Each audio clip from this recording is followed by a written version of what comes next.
Bueno, hola, yo soy Sol de Urbana, ella es Maga, mi compañera de Urbana, y hoy vamos a ver una clase de apoyo para preparar un final de semiótica de la cátedra ex Aprea, haciendo énfasis en los textos más importantes, que serían el de Steinberg y los de Liceo Brom. Así que bueno, si están, arrancamos.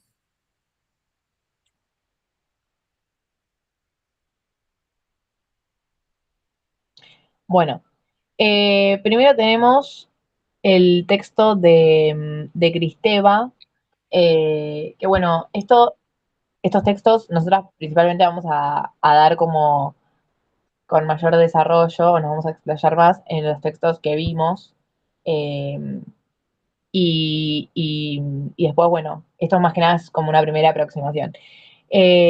Bueno, Cristeva va a hablar de la semiótica como la ciencia que estudia los sistemas de signos, obviamente, y no solo la lengua hablada, o sea, es decir, los gestos, las imágenes, la música, y que digamos, como su planteo es que el lenguaje es una pluralidad de sistemas de signos que funcionan según sus propias reglas.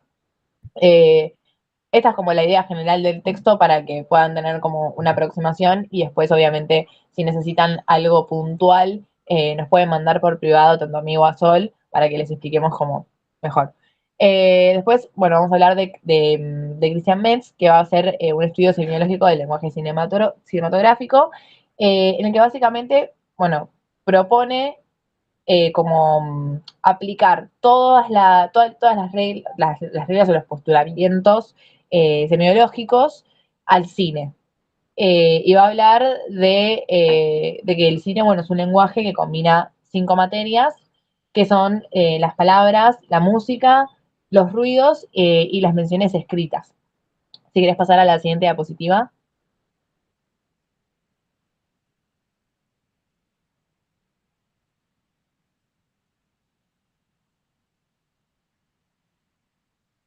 Bueno, bueno, él va a preguntarse qué es el cine en la sociedad, o sea, por qué el cine es cine y no es música o no es radio, y qué es la diferencia de, bueno, de todos estos otros lenguajes.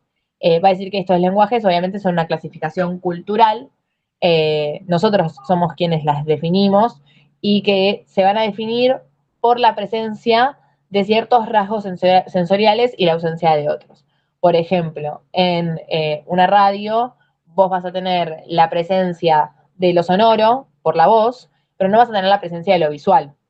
En cambio, en el cine, en una película, vos vas a tener la presencia de lo sonoro y lo visual. Bueno, y así va siendo como una clasificación entre los distintos lenguajes y cuáles son las materias que poseen, los ciertos rasgos que poseen uno y los ciertos rasgos que poseen otro y cómo se diferencian. Va a decir que cada lenguaje posee su específica materia de la expresión o su específica combinación de materias de la expresión, y esto va a ser lo que defina y diferencie a, por ejemplo, como dije, el cine de la radio, el cine de una revista y demás. Y que es muy importante que justamente la sociedad esto no lo confunde. Bueno, va a decir también, va a hablar de las características más puntuales del lenguaje cinematográfico. Y va a decir que en el lenguaje cinematográfico se encuentra la ausencia de dos rasgos de la lengua que hacen al cine un lenguaje. Va a decir que va a haber que hay una ausencia de toda unidad discreta de significación que fuese común a todos los filmes y que por lo tanto fuese propia del cine. Es decir, no hay nada que sea, digamos, obligatorio que exista en una película para que sea considerada una película. Y después va a decir que hay una ausencia de todo criterio de gramaticalidad, que son estas reglas respetadas rígidamente. Dice, no cabe imaginar una serie de planos acerca de la cual el espectador de cine pudiera decir esto no es un filme. Por ejemplo, hay una película que no me acuerdo ahora el nombre, pero me acuerdo que el profesor la puso como ejemplo cuando dio la clase, que duraba como 12 horas, por así decirlo, y era toda una película que encima estaba filmada, o sea, el plano estaba dado vuelta, estaba al revés. Y es una película que se sale completamente de lo común, o sea, uno no suele ir al cine a ver películas que duran 12 horas. Sin embargo, sigue siendo una película. O sea, el espectador no va a cuestionarlo, no va a decir esto no es una película, sigue siendo una película. Eh, entonces es como que yo creo que acá como para que se entienda como el decirlo más simple, más simplificado, eh, como que no hay nada rígido dentro del cine.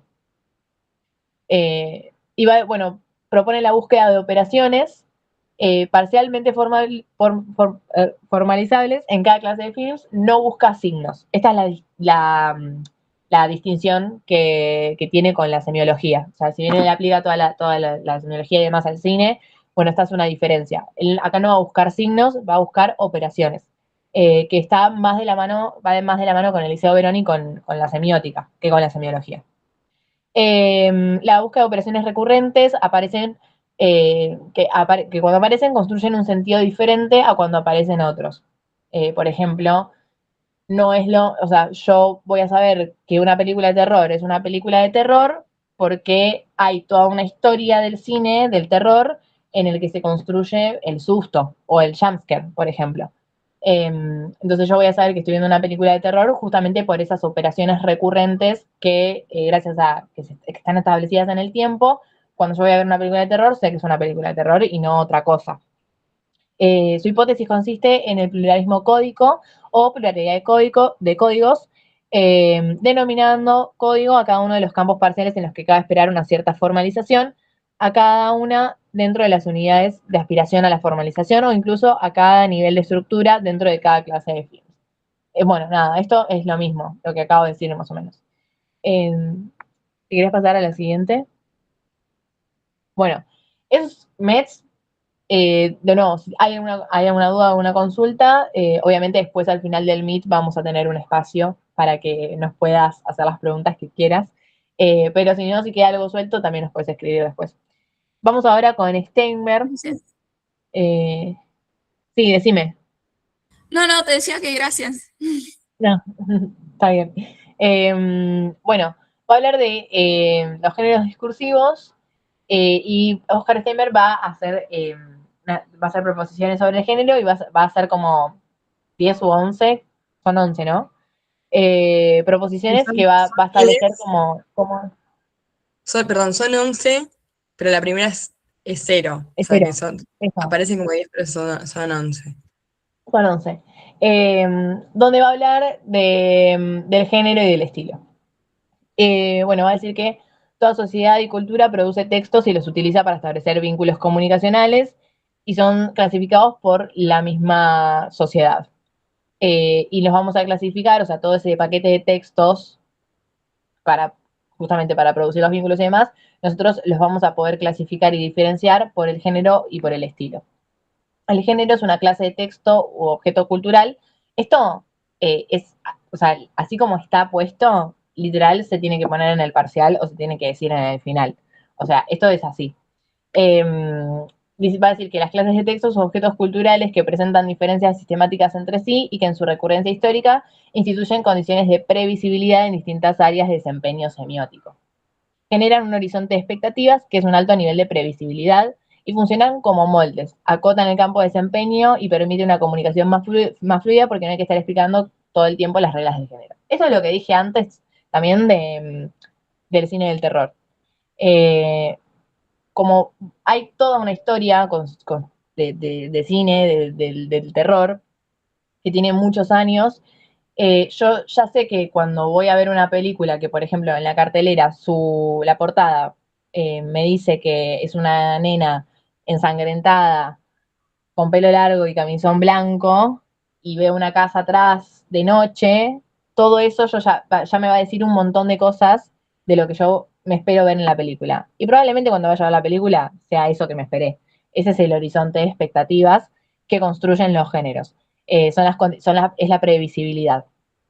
Y bueno, funcionan como moldes porque acotan el campo de desempeño y permiten una comunicación más fluida. ¿Por qué? Porque yo, o sea, la película va a querer, no sé si querer, pero va a tener un fin, digamos, que quizás es ponerle, es asustar con el jumpscare, y yo lo voy a entender y me voy a asustar.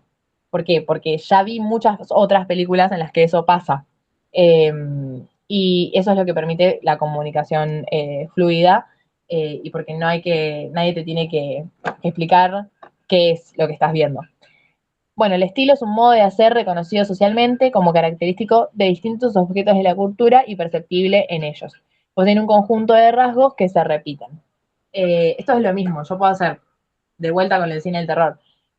Por ejemplo, puedo hacer cine de terror más comercial, digamos, películas como El Conjuro, o puedo hacer un cine de terror un poco más experimental o psicológico. Bueno, todo eso es parte de un mismo género, es el género del terror, pero son diferentes formas de hacer, que son esto, el estilo.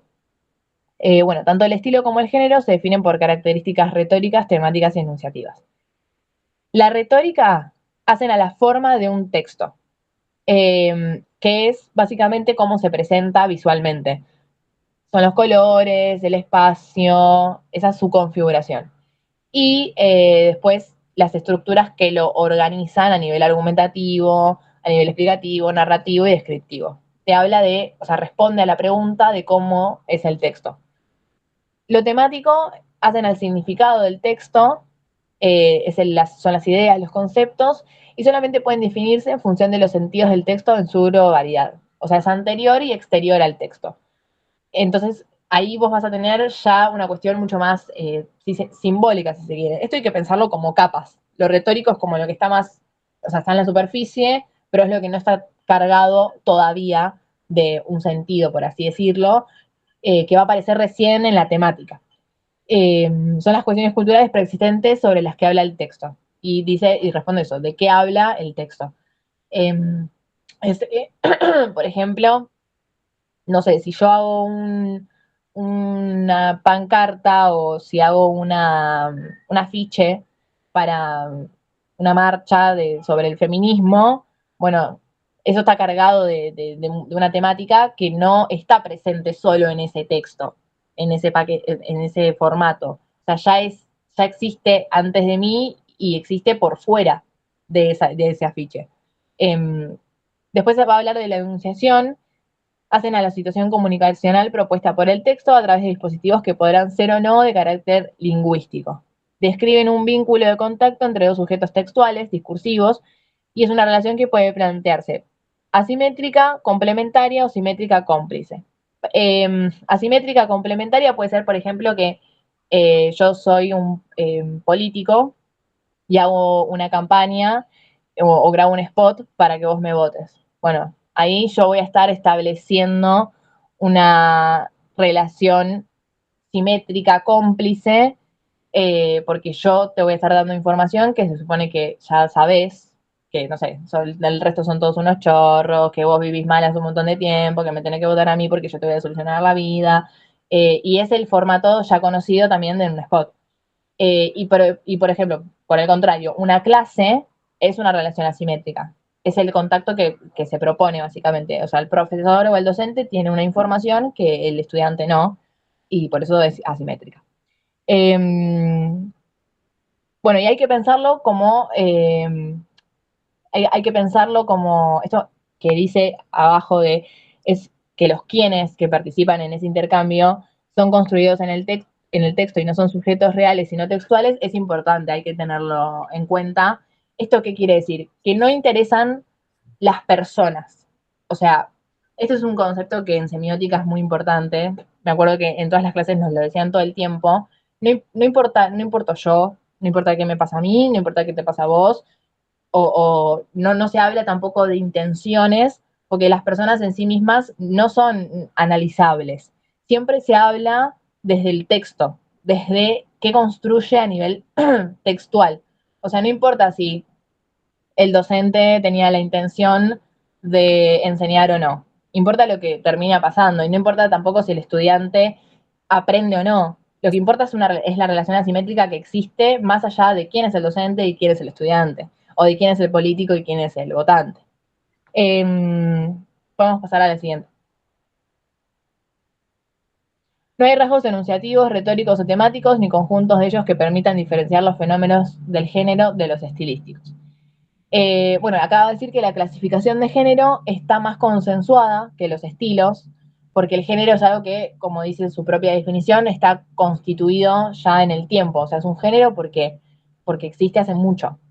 Y hay como un consenso entre todos de que una cosa es esta y otra cosa es otra. En cambio, los estilos, como aparecen y siempre se van renovando, bueno, tardan en establecerse.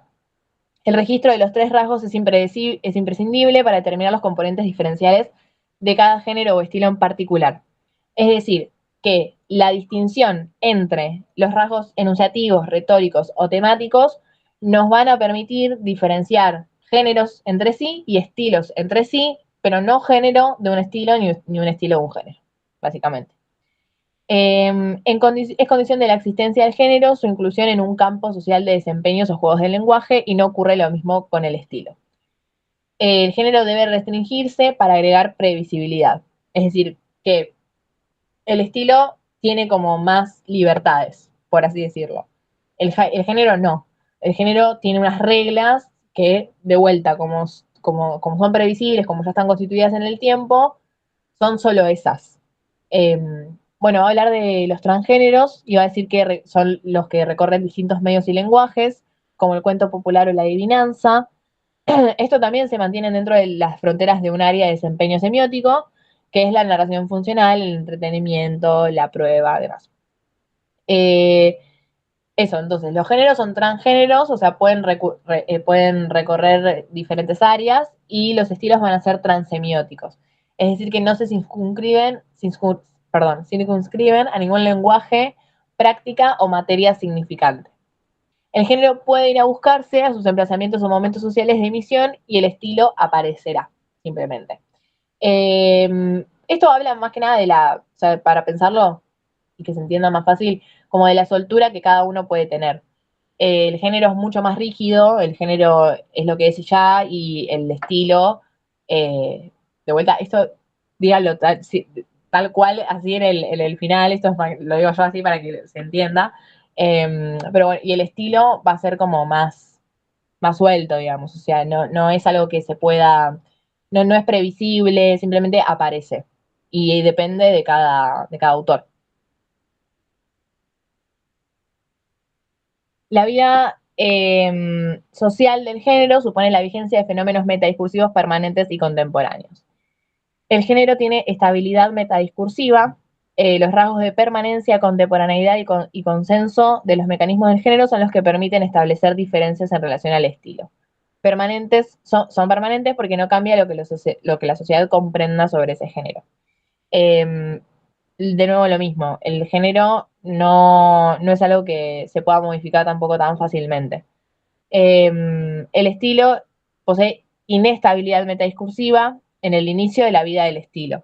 Los estilos se articulan con operaciones metadiscursivas internas y externas, pero las que son contemporáneas, o sea, las que son, no las que ya se puede entender que, bueno, yo veo esto y bueno, yo ya sé que esto es un estilo.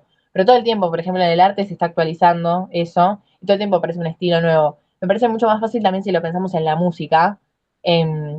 Vos tenés un género y después va a haber muchísimas formas de tocar también ese género. Y cada quien va a tener un estilo distinto en su voz, no sé, pienso en el rock que es muy amplio, tiene diferentes maneras de construir también la estética. O sea, no es lo mismo, por ejemplo, no sé, Los Redondos que Hermética. Y sin embargo todo se considera rock. Uno puede decir, bueno, Hermética es más metal, pero dentro de lo que es el rock nacional está todo dentro de lo mismo. O mismo Soda Stereo. Soda Stereo y Los Redondos son completamente distintos en sus formas, sin embargo siguen perteneciendo al mismo género. Y va a decir que esto es importante, que cuando ni bien aparece, se produce esta inestabilidad. Después sí se puede establecer. eh, y bueno, va a decir que el estilo no es permanente ni universal y que se presenta de manera fragmentada, valorativa y polémica. Y que es conflictivo dentro de una producción de época. O sea, viene como a ser más disruptivo, si se quiere. Los fenómenos metadiscursivos del género se registran tanto en la instancia de la producción como en la de reconocimiento. Esto implica que deben contener propiedades comunes, lo que hace posible el funcionamiento social del horizonte de expectativas que define al género. La distancia entre la definición de un género en sus instancias productivas y la implicada en sus instancias de recepción y circulación puede generar la progresiva muerte social de este. Los metadiscursos sobre estilo van cambiando, es más valorativo y hay distancia tanto en la producción como en el reconocimiento porque no hay reglas claras al inicio. Cuando pasa el tiempo y hay acuerdo, hay acuerdo, consenso social sobre el estilo, básicamente.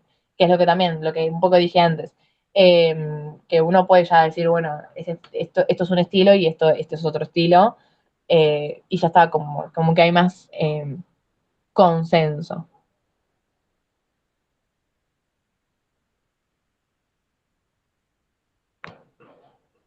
Los géneros hacen sistema en sincronía, no así los estilos. El sistema es un tipo de organización que cada elemento es según sus características y también en oposición a otros. Y el género hace sistema en sincronía porque no necesitan del paso del tiempo. Su estudio es imposible fuera del sistema en el cual y con el cual están en relación. Es de un carácter multisistémico, cada género se va a redefinir en cada momento de la historia en relación con los otros géneros existentes, según cómo se relaciona con estos géneros y las estructuras de un sistema distinto. Cuando estas estructuras cambian, los géneros también significan distinto y que sean permanentes no significa que siempre sean iguales, básicamente. Bueno, el género no va a necesitar del paso del tiempo porque ya está constituido, ya está establecido. Una vez que se establece, ¿no? O sea, es redundante, pero el género ya está establecido, entonces no va a necesitar que el tiempo pase para que sea, porque ya es un género. Cada género está en relación con los otros géneros existentes. Bueno, esto, también cada género se va a definir en su distinción con otros. O sea, un género es clara, o sea, una película de amor es claramente una película de amor porque no es una película de terror. Y una película de terror es claramente una película de terror porque no es una película de acción. O sea, uno no puede existir sin otro y siempre es en comparación. Y bueno, según cómo se relaciona con estos otros géneros. Los estilos hacen sistema en diacronía, es decir, que necesitan del paso del tiempo, y los estilos significan a lo largo del tiempo comparando distintas épocas pasadas. Entre los géneros se establecen relaciones sistemáticas de primacía, secundariedad o figura fondo, no así entre los estilos. Los géneros socialmente pueden ser vistos en comparación con otros géneros. Uno puede tener más valoración y ser tomado como referencia y cambia en distintas épocas históricas. Es solo eso.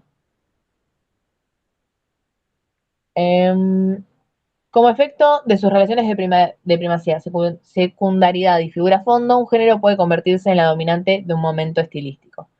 Un arte o un género puede convertirse en la dominante de un momento cultural y los demás se orientan hacia ese arte o género y se sitúan en la escala de valores según su alejamiento o proximidad con ellas. Esto se me ocurre como pensarlo más que nada en el arte, no se me ocurre ver un ejemplo, pero sé que capaz pasa mucho por ese lado, que o bueno, también en la música, por ejemplo, con el trap, cuando era, cuando estaba en su auge, con el reggaetón, que dominaron el momento cultural, y bueno, y después muchas otras personas que capaz hacían otros géneros, se fueron como orientando más hacia esa música, eh, porque era lo que dominaba en el momento. Un estilo se convierte en género cuando se produce en la acotación de su campo de desempeño y la consolidación social de sus dispositivos metadiscursivos. ¿Qué quiere decir esto? Que cuando el estilo se achica a un solo, por ejemplo, yo puedo tener un estilo para hacer una película que también se puede aplicar a hacer no sé, una canción, no sé, como por decirlo del gótico, que también se lo puedo aplicar a la arquitectura y demás. Bueno, todo eso es un estilo porque justamente trasciende los campos de desempeño. Cuando eso se achica y yo ya no puedo hacer una película gótica o una canción gótica y solamente puedo hacer una arquitectura gótica y se consolida o sea, hay un consenso social de que la arquitectura solo puede ser gótica y que no es común encontrarlo en otros dispositivos, bueno, ahí se convirtió en un género. Va a ejemplificar con la arquitectura basilical. Los rasgos que habían sido de los de una arquitectura profana, posteriormente se convierten en los de un género arquitectónico y pasa a significar socialmente otra cosa.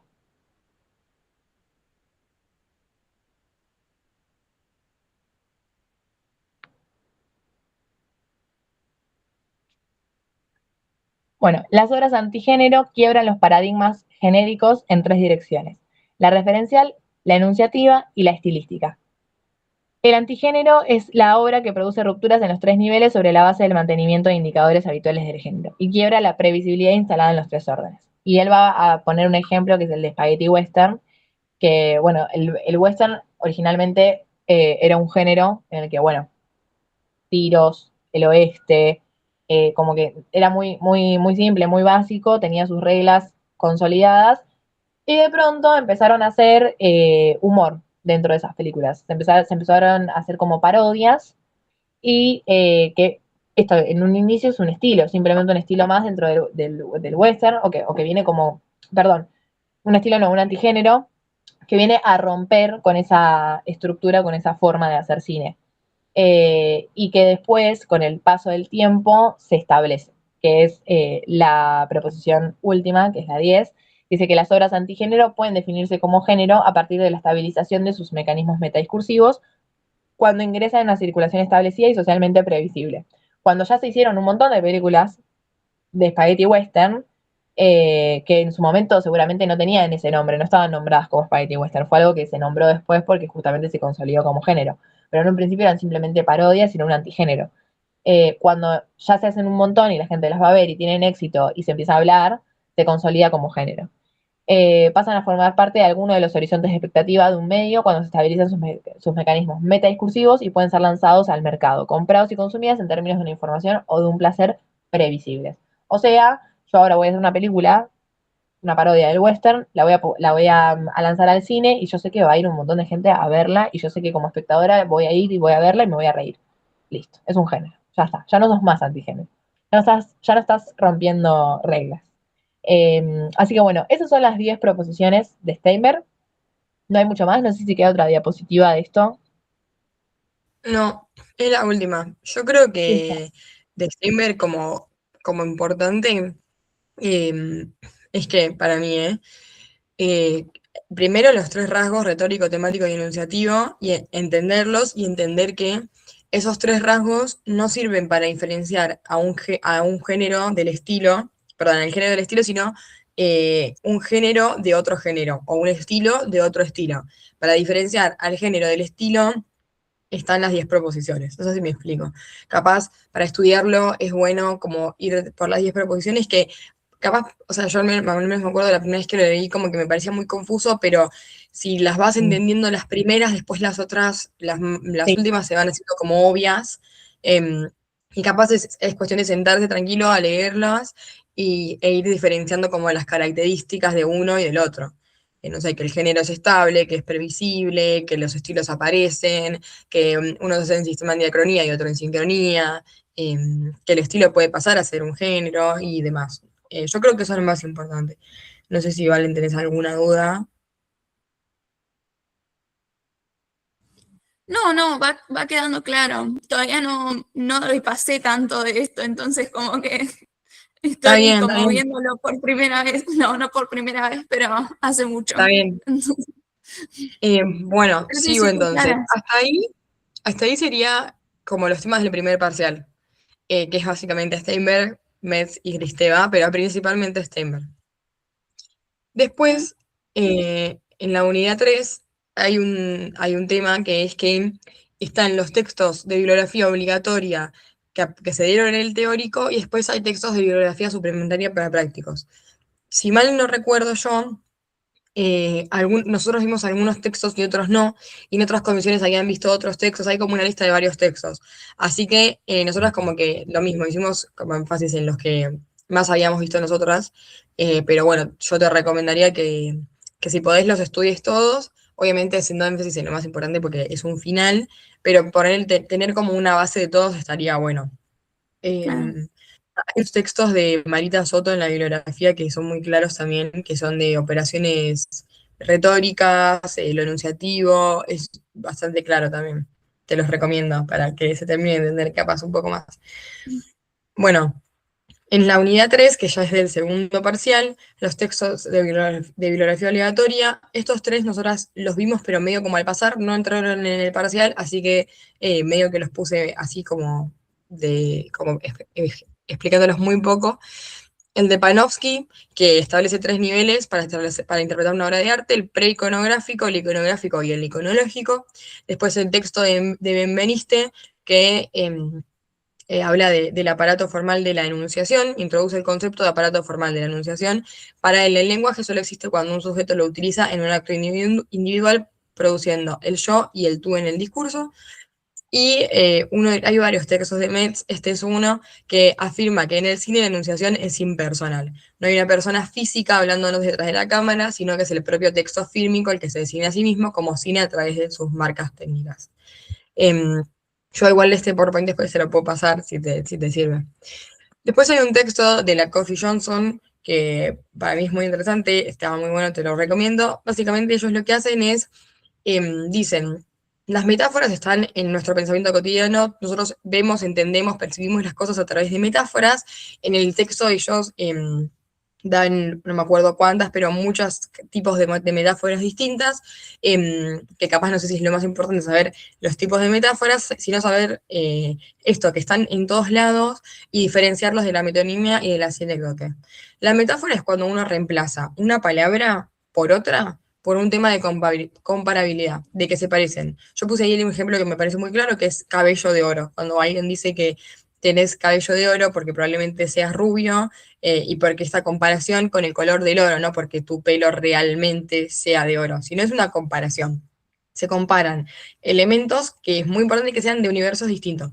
O sea, el cabello no tiene nada que ver, pero se hace esa comparación.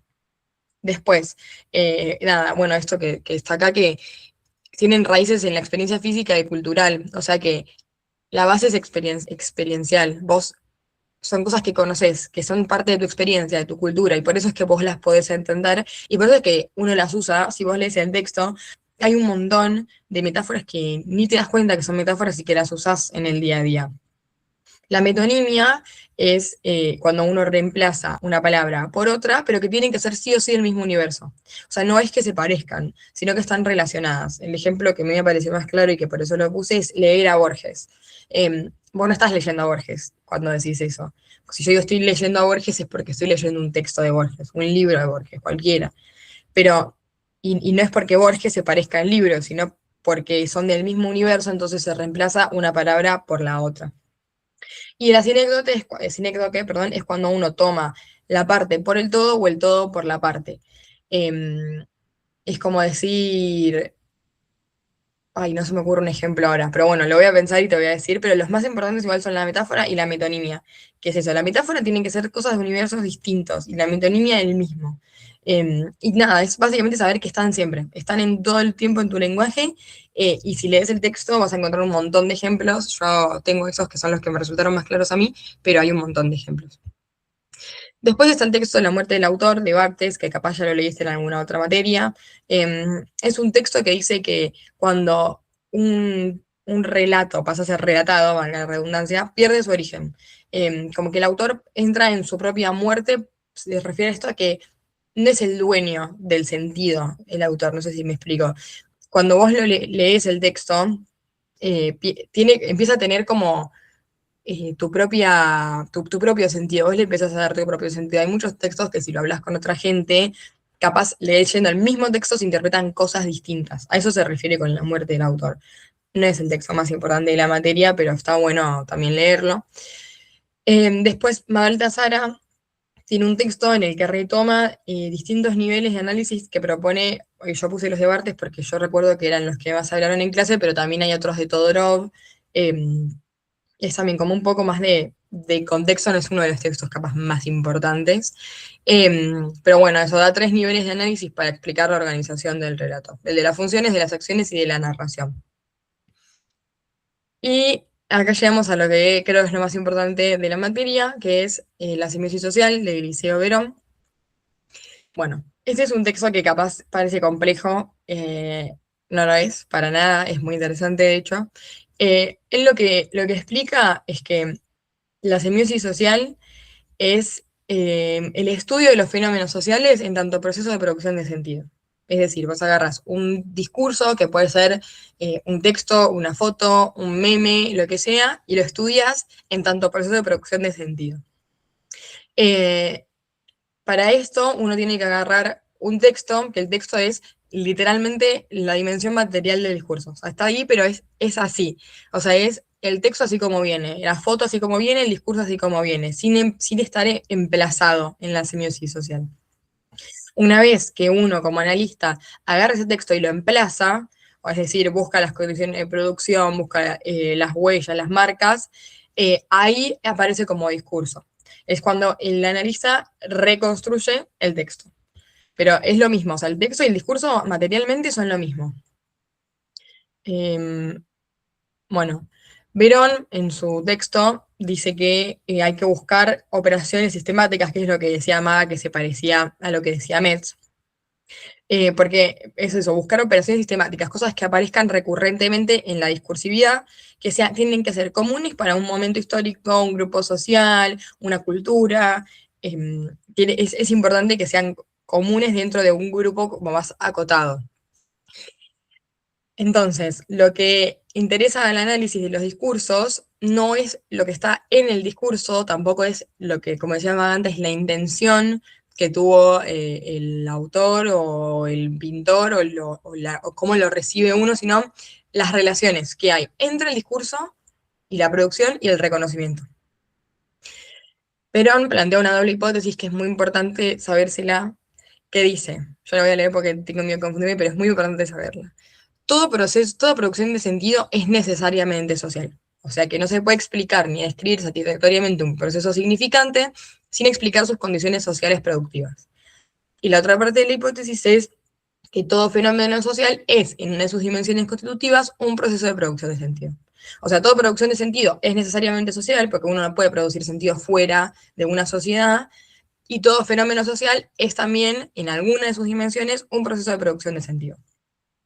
Un sistema productivo está constituido por la articulación entre producción, circulación y reconocimiento. Una teoría de la producción social de los discursos no puede limitarse al estudio de la producción. O sea, más allá de que vos, suponete que querés hacer un análisis, en el que tu análisis, lo que te interesa estudiar son las condiciones de producción, así todo, tenés que empezar siempre por la recepción. Siempre tenés que empezar por ahí. La teoría es esta. Uno tiene, si yo pongo así con el mouse, ¿me ven? ¿Sí? Oye. Uno tiene un discurso. Estos discursos tienen sus condiciones de producción, que son estas, que son discursos anteriores que habilitan la existencia de este discurso. Y tiene condiciones de reconocimiento, que son discursos que habilitan y restringen la lectura. A todo esto, estas condiciones de reconocimiento tienen sus propias condiciones de producción. Entonces, esto es así.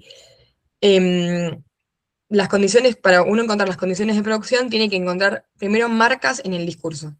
Vos agarrás del discurso, por ejemplo, operaciones retóricas, temáticas y enunciativas, las buscas, y cuando las pones en relación con las condiciones de producción y con las condiciones de reconocimiento, estas marcas pasan a llamarse huellas. Ahora eso lo explico mejor. Pero esto que pasa entre la producción y el reconocimiento es la circulación. La circulación es el desfase que hay entre la producción y el reconocimiento, porque no siempre son iguales. Mismo porque un mismo discurso, si bien tiene una condición de producción, puede tener muchísimos reconocimientos distintos. Porque por esto que te dije, que las condiciones de reconocimiento tienen sus propias condiciones de producción. Y cada persona tiene sus propias condiciones de producción. No sé si estoy yendo muy rápido, si me estoy acelerando capaz. Acá tengo un ejemplo para que charlemos. No sé si se ve, si no lo puedo poner así. Ay, no, se me fue. Bueno, perdón. Se ve. Vamos a ver así. No pasa nada. Sí, sí, sí. Bueno, ese ejemplo es la Mona Lisa, es la pintura que conocemos todos, em, pero dice Corona Lisa. ¿Por qué? Porque tiene otras condiciones de producción. Las condiciones de producción, una es la Mona Lisa. La Mona Lisa es una condición de producción. El coronavirus es otra. No, el aislamiento es otra. Porque uno va buscando acá distintos rasgos. O si tuviéramos más tiempo podríamos hacer un análisis mucho más profundo, pero uno ve como una marca a la Mona Lisa como pintura, otra marca es esto que dice acá, Corona Lisa, otra marca es el barbijo. Em, Todo esto, cuando uno lo pone en relación con las condiciones de producción, que podría ser el coronavirus, la pandemia, pasan a ser huellas. No sé si me explico. Ujú. Después uno podría ir a la publicación original de este meme, que yo no la tengo, pero lo se podría buscar, entrar a los comentarios y ahí encontrar distintos reconocimientos que hay. Uno podría ser una persona riéndose, otro podría ser capaz una persona que está ofendida porque se está como usando de la imagen de la Mona Lisa, que es una pintura muy famosa, para hacer un chiste. Bueno, todos esos reconocimientos que son distintos tienen sus propias condiciones de producción. No son las mismas condiciones de producción que tengo yo, que no sé nada de pintura, que me puedo reír porque me causó gracia que le pongan un barbijo a la Mona Lisa, que las condiciones de producción que puede tener una persona que es aficionada en la pintura, que le encanta el arte y que se siente ofendida. Tiene otras condiciones de producción. ¿Se entiende eso? Genial. Bueno, acá vuelvo a esto de las marcas, que antes me aceleré y lo quise explicar y no me salió. Pero es eso, lo que les decía recién. Las marcas son las propiedades significantes del texto sin estar especificadas. Decir barbijo, decir Mona Lisa, decir Corona Lisa que decía ahí arriba, es eso. Eso sí, así solo es una marca. Cuando uno la pone en relación con discursos anteriores, la pintura de la Mona Lisa que se pintó en tal año por tal persona y que está en tal museo y qué sé yo, pasan a ser una huella. Cuando uno pone el barbijo en relación con el coronavirus, con la pandemia, con el 2020, pasa a ser una huella, que antes era solamente una marca, porque capaz el barbijo puesto en otra foto o en otro contexto significa otra cosa. Para nosotros significa esa pandemia porque tenemos esas condiciones de producción y las compartimos con el meme. Que eso es un detalle muy importante de los memes, que es importante que uno tenga las mismas condiciones de producción, porque si no el chiste no se entiende. Y lo importante del meme es que se entienda el chiste. Em, Todo esto, las marcas y las huellas, el listado de huellas que tiene un analista son las gramáticas de producción o de reconocimiento, depende si son huellas de producción o de reconocimiento. Son estas relaciones representadas de manera sistemática, que es lo que decíamos al principio, que Verón busca operaciones sistemáticas para hacer el análisis de la simbiosis social. Cada analista tiene sus gramáticas, o sea, su lista de huellas, porque cada analista tiene sus propias condiciones de producción y porque cada analista analiza, para redundancia, un discurso en un momento en particular. Yo pienso, no es lo mismo si buscamos las condiciones de reconocimiento que tenga eh, ese meme en Instagram en 2020 que en Instagram ahora, o lo mismo, capaz no es lo mismo en Facebook que en Twitter, o sea, depende de dónde lo busques. Entonces, el analista, el trabajo que tiene es primero buscar las marcas. Después de esas marcas, conectarlas con las condiciones de producción y de reconocimiento, y ahí las transforma en huellas. O sea, es lo mismo. Es como antes decíamos el texto y el discurso. Las marcas y las huellas materialmente son lo mismo. Tipo, es el mismo barbijo que está en la cara de la Mona Lisa. Pero al estar conectada con pandemia pasa a ser una huella. Bueno, ahí puse una cita de Verón, pero es lo que acabo de decir. Y después, el otro texto de Verón es lo ideológico y la cientificidad de los discursos. Él lo que agarra es como un debate histórico que es como la adversidad, por así decirlo, entre la ideología y la cientificidad. Él dice que la pregunta ¿cuál es la diferencia entre ciencia e ideología? Así planteada no tiene ninguna respuesta. Que lo que hay que hacer es descomponerla y uno recibe distintas respuestas diferentes según el nivel de proceso de producción de sentido en el que te colocas cuando formulas esa pregunta. Él lo que dice es que todas las perspectivas que plantean el problema en términos de una diferencia absoluta, o sea, como que la ideología y la cientificidad no tienen nada que ver, lo que hacen es separar el producto del conocimiento del sistema productivo. esconder la verdadera naturaleza de lo que se llama una ciencia, e ignoran que, esto es lo que dice Verón, que es muy importante, que lo ideológico es una dimensión constitutiva de todo sistema social de producción de sentido. No existe una producción de sentido que no tenga en alguna de sus dimensiones lo ideológico. Están en todas. ¿Por qué? Bueno, porque no sé si se llega a ver bien esta imagen, pero lo ideológico es el nombre del sistema de relaciones entre los discursos y sus condiciones de producción. O sea, lo ideológico está en la producción, siempre. Y no hay un discurso que no tenga condiciones de producción. Entonces, está siempre. Es una de las dimensiones.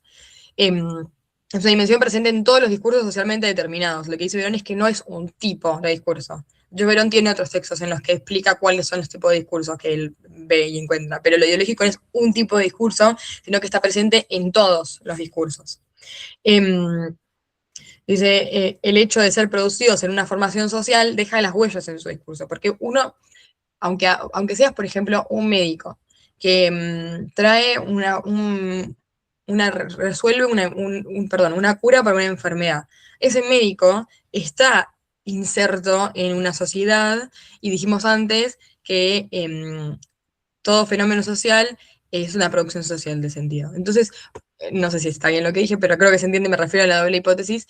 El médico, al estar inserto en una sociedad, por más que nos traiga la cura a una enfermedad, no deja de tener una ideología, eso. Tiene una parte ideológica en su discurso.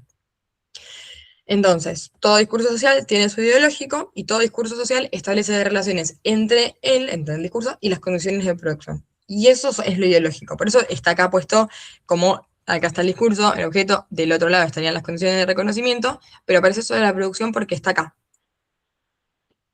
La cientificidad, por otro lado, es el efecto de sentido por el medio del cual se instaura lo que se llama conocimiento científico. Puede tener lugar en un cierto tipo de discurso, el de la ciencia, que está determinado ideológicamente en el nivel de sus condiciones de producción, que es lo que decía antes. Cualquier discurso que esté socialmente producido, o sea, cualquier discurso, porque uno no puede producirlo si no es socialmente, tiene en sus condiciones de producción lo ideológico. La cientificidad lo que hace es producir un efecto de sentido. Este efecto de sentido, que se diferencia del efecto ideológico, de sentido que lo voy a explicar después, lo que tiene es que muestra sus condiciones de producción, el efecto de producción, por eso, el efecto de cientificidad, perdón, por eso está acá marcado, no sé si se llega a ver, que el efecto de cientificidad muestra las condiciones de producción. Muestra, por ejemplo, volviendo al ejemplo del médico, esta es la cura para esta enfermedad, porque hicimos tal y tal experimento, porque tal, no sé, tal medicamento funciona para tal cosa, entonces muestra las condiciones de producción. Y lo que dice Verón es que es necesario distinguir entre los efectos de la cientificidad y el efecto ideológico. El efecto ideológico anula toda posibilidad de desdoblamiento, se muestra como único, por eso está marcado así, como el discurso es así, no tiene ni condiciones de producción ni condiciones de no es que no tiene, no las muestra. Es así, se presenta como el único discurso posible para esto en particular que se esté hablando.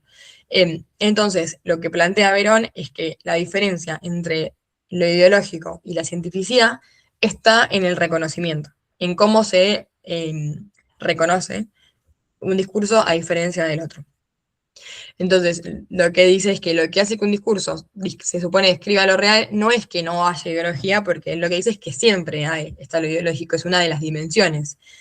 Entonces, la distinción entre la cientificidad y el efecto ideológico es en el reconocimiento, no en la producción. Porque si bien el efecto de cientificidad muestra las condiciones de producción, el ideológico también lo tiene, porque están todos los discursos tienen ideología en las condiciones de producción.